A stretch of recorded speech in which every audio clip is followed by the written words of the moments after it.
Uttarakhand board के नतीजे सामने आए तो कई बच्चों ने लोगों को प्रेरित करने का काम किया है।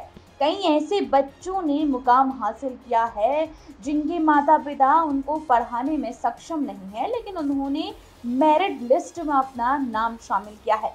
उन्हीं बच्चों में शामिल है बागेश्वर की जीवन जोशी, जिन्होंने 94.8% अंक प्राप्त कर 21वां स्थान उत्तराखंड बोर्ड के मेरिट लिस्ट में हासिल किया है।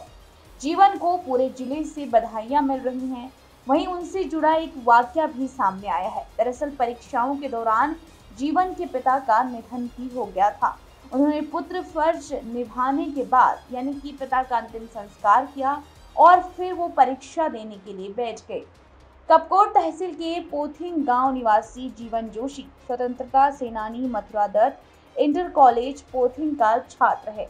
उनके पिता का नाम स्वर्गीय तारादत्त जोशी है। उनकी मां का नाम लक्ष्मी जोशी है। जीवन जोशी के बोर्ड परीक्षाओं के विषय में यानी कि हिंदी में 88, अंग्रेजी में 93, गणित में 97, संस्कृत में 94 और विज्ञान में 97, जबकि सामाजिक विज्ञान में 98 अंक उन्होंने प्राप्त किए।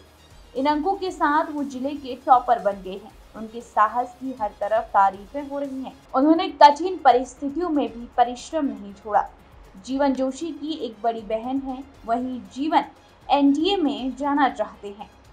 जीवन के साथ जो हुआ उससे कई बार बच्चे टूट जाते हैं। कई बार आपने सुना होगा कि इस तरह की घटनाओं के बाद बच्चों की पढ़ाई छूट जाती है, लेकिन जीवन ने अपने टैलेंट के जरिए परिवार को संभालने का फैसला लिया।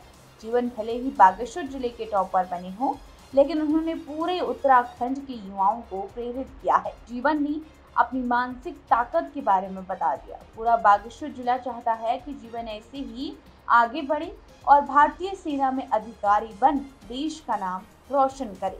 कहते हैं कि अल्प संसाधन व कमजोर आर्थिक स्थिति, लगन व कठिन परिश्रम के सामने फीकी पड़ जाती है। जी हाँ, इस बार ये सब कुछ उत्तराखंड बोर्ड के बच्चों ने कर दिखाया है। किसी के पिता दिहाड़ी मजदूर तो मां गृहिणी और कोई मां संग ठेली पर सब्जी बेचकर टॉप कर लिया। इन बच्चों ने हार नहीं मानी और अल्प संसाधन के बीच भी इन्होंने उत्तराखंड मेरिट लिस्ट में अपना नाम शामिल कर दिया।